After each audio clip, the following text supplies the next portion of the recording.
Salut! J'espère que tu vas bien et j'espère que ta vie déborde de coolitude intense. Aujourd'hui, j'ai le goût de te parler d'un film que j'adore.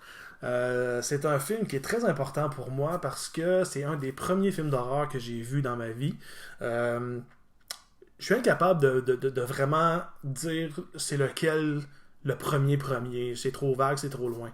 Mais c'est soit Freddy 4, soit jeu d'enfant, Child's Play, donc Chucky, ou soit le film que je parle aujourd'hui, qui est le film Vampire. Vous avez dit Vampire.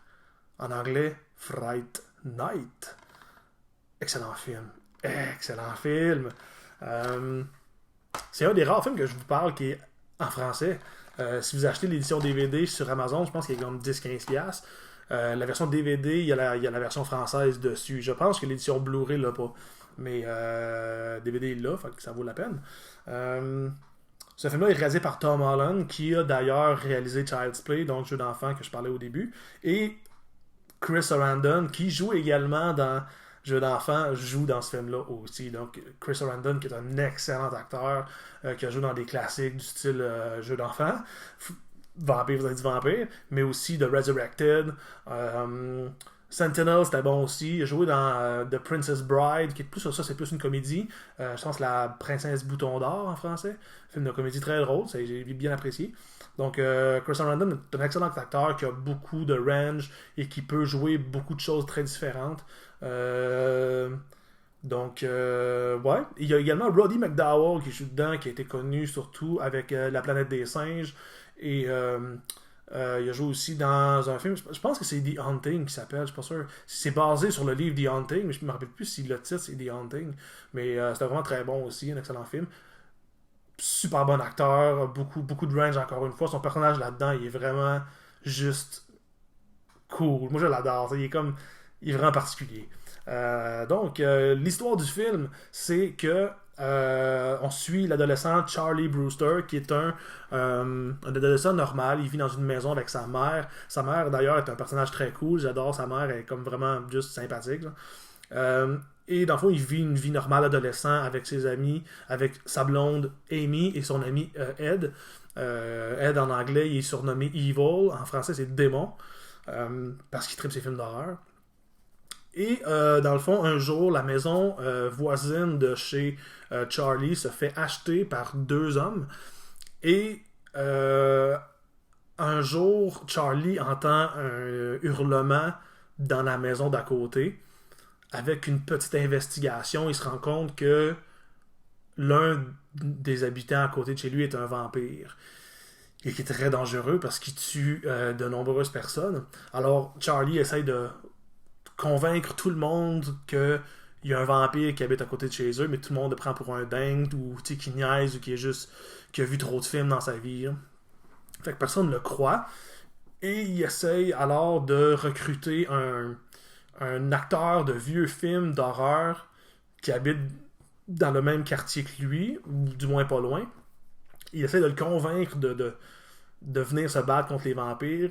Et c'est un peu ça, dans le fond. Je ne vais pas aller trop loin non plus. C'est un excellent film. Beaucoup de monde disent que ce film-là est en fait une comédie d'horreur. Moi, je suis pas d'accord. Je trouve que c'est un film d'horreur qui contient des éléments de comédie. Selon moi, c'est pas la même chose. Une comédie d'horreur, selon moi, c'est quand que tu balances la comédie et l'horreur relativement également. Je sais pas si ça peut se dire, je sais pas si c'est une phrase qui se tient, là.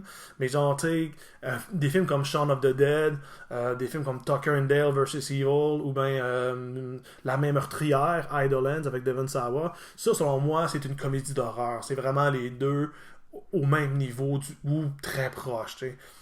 Selon moi, 80%, quasiment 90% du film est un film d'horreur. Puis t'as comme un 10-20% qui est comme de la comédie, dans le fond, un peu plus légère, qui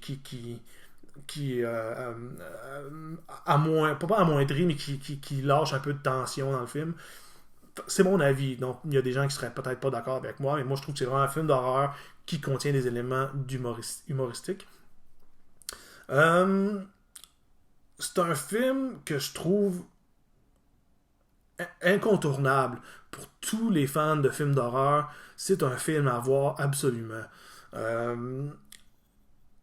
Les acteurs sont tous excellents dans leur rôle, ils ont tous bien catché leurs personnages qui sont bien définis, et on comprend les motivations de ces personnages-là.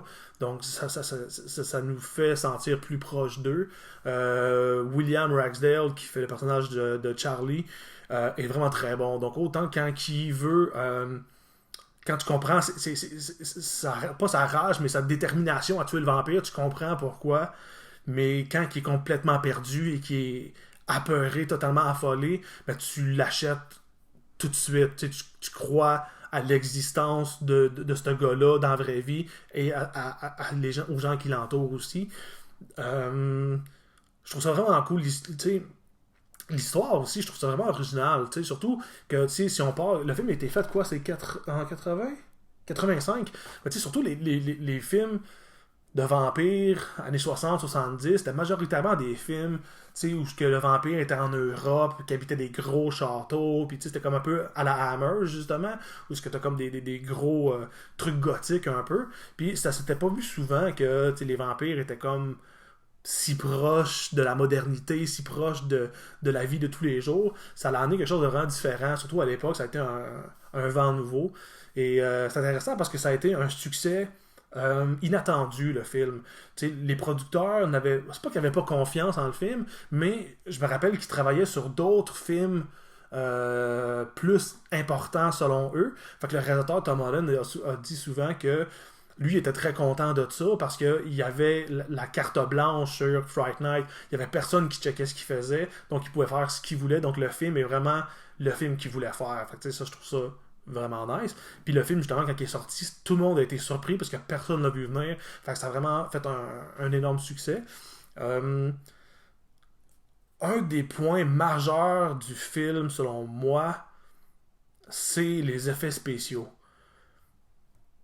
Qui sont tellement bien faits, les effets spéciaux, les maquillages, c'est tout du practical effect, donc c'est vraiment construit, ou du make-up. Il y a certaines superpositions, genre qu'on voit que c'est un peu blue screen ou un truc comme ça, mais majoritairement, c'est tout du vrai truc, des vrais puppets ou des vrais make-up, genre.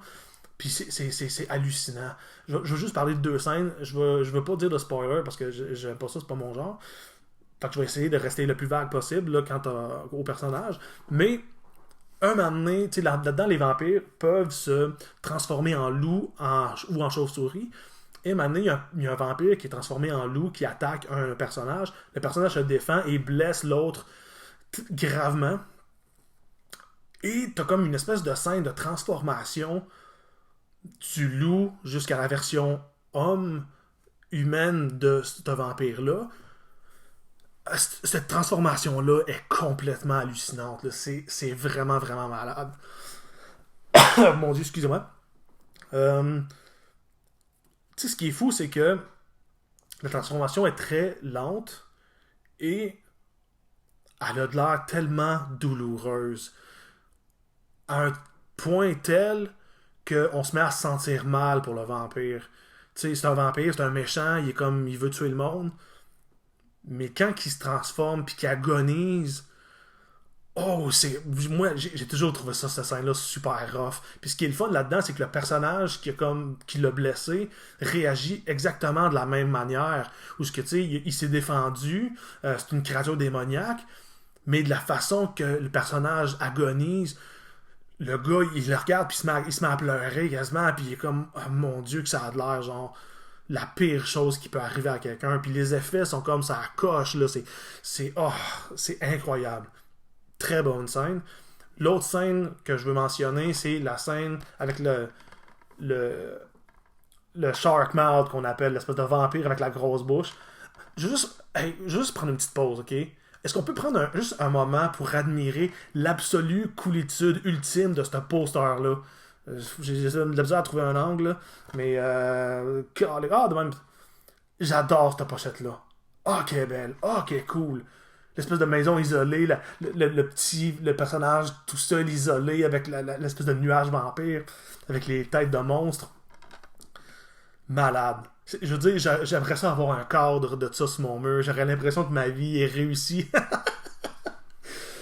Mais j'adore ce pourcent-là. C'est comme mon préféré ever. Je le trouve tellement nice. Mais le personnage du Sharkmouth qu'on voit également, je suis comme trop fan dans la vie. Genre. Mais j'ai le t-shirt de Fright Night. On voit aussi encore le Sharkmouth. Je l'appelle Sharkmouth parce que c'est comme ça que le réalisateur l'appelait pour le décrire. Dans le fond, ça veut dire gueule de requin, bouche de requin. Ce make-up-là, selon moi, c'est comme un des meilleurs make-up de vampire à vie. Je l'adore tellement. Je vous jure, quand j'étais jeune, j'étais terrifié. Ça me foutait la pétoche, ce film-là. Mais cette scène-là, ce que tu vois, parce que à la fond, ce personnage-là, il dure pas très longtemps dans le film. Là, il est pas là longtemps. Mais quand le personnage est là, c'est comme ça me foutait la chienne, j'avais tellement peur. Puis même aujourd'hui, j'ai plus peur de ce film-là aujourd'hui, je l'ai tellement écouté souvent, je l'écoute depuis que j'ai 8 ans ce film-là, fait que je l'ai vu 70 fois. Là. Mais même aujourd'hui, je le regarde, je fais comme que c'est la terreur que ça doit. Si tu vois ça dans ta vie, tu fais comme. Tu vires fou. Puis avec l'expression faciale, l'espèce de gros truc, là, les yeux sont perçants, sont comme jaunes. Là, puis puis tu sais, quand ces personnages-là attaquent, c'est pas genre je vais attaquer, c'est comme ils se ruent sur la personne, puis tu sais, varge, puis tu sais, c'est vraiment freak. J'aimerais ça qu'un film existe juste sur ce personnage-là, ou du moins qu'on ait un vampire qui est pareil à ça dans un autre film, puis que ce soit lui le centre. Tu sais, il faut, genre, c'est trop, trop malade. Donc, les effets spéciaux sont hallucinants. La musique est très bonne aussi. J'ai également la bande sonore du film. Très, très bonne bande sonore. Bon, il faut aimer les chansons des années 80. Donc, c'est pas tout le monde qui aime ça. Mais selon moi, ce qui est le fun dans la bande sonore, c'est que moi j'aime les chansons, mais c'est qu'aussi les chansons fit avec. Quand ils jouent dans le film, ils fit avec ce qu'on voit à l'écran. Donc, si je donne un exemple, il y a une chanson qui s'appelle You Can't Hide from the Beast Inside. Et dans le fond, elle joue lorsque, dans le fond, ils sont dans une espèce de disco, genre de bar. Et là, il y a un vampire qui attaque quelqu'un en public. Fait que tous les gens dans le bar se mettent à capoter, à courir partout, puis le chaos total. Puis la toune puis là, le vampire est là, puis il fait comme pour chasser un peu. Puis la toune, elle joue, c'est You Can't Hide from the Beast Inside. Fait tu ne peux pas te cacher de la créature à l'intérieur. Ça peut dire, oui, la créature à l'intérieur de soi, mais ça peut dire, la créature qui est présente là, puis que tout le monde veut s'enfuir. J'ai fait, c'est comme. Je sais pas à quel point c'était voulu, mais j'ai regardé, puis la plupart des chansons, je trouve qu'ils fit avec ce qui se passe à l'écran en même temps qu'ils jouent. Je trouve ça nice. J'ai dit, je pense, quand je parle de La 9e porte, j'adore les détails dans les films. Ça, c'est des détails que j'ai bien aimés. Mais il y a d'autres détails que je trouve cool. Par exemple, il y a un cadrage à un moment donné où on voit le vampire principal, il est dans une maison, puis il fait comme ouvrir une porte, puis s'en aller. Mais dans le fond, tu vois qu'il y a comme un miroir juste à côté, pas loin de la porte. Puis on voit que la porte, elle rouvre en même temps, mais c'est comme une shot. Puis on voit que la porte rouvre, puis lui, sa réflexion n'est pas dans le miroir. Puis tu te dis, comment ils ont fait il y a peut-être un peu d'ordinateur là-dedans, mais il reste que la shot est vraiment, vraiment bien faite. Puis je me rappelle que le réalisateur, lui, il la critiquait au contraire, parce qu'il disait qu'elle était mal cadrée, parce que les gens l'ont pas vu. Mais tu sais, moi, je trouve que c'est un détail que je trouve intéressant, parce que tu peux regarder le film une première fois, puis tu le vois pas, puis à un moment donné, tu le vois, puis tu es comme, crime, j'avais pas vu ça, c'est bien malade, c'est bien cool, genre, c'est comme. Mais tu sais, c'est mon avis. Mais je vous jure aussi que ce que je vous dis là, c'est absolument vrai. Je regarde ce film-là depuis que j'ai 8 ans, comme je vous l'ai dit.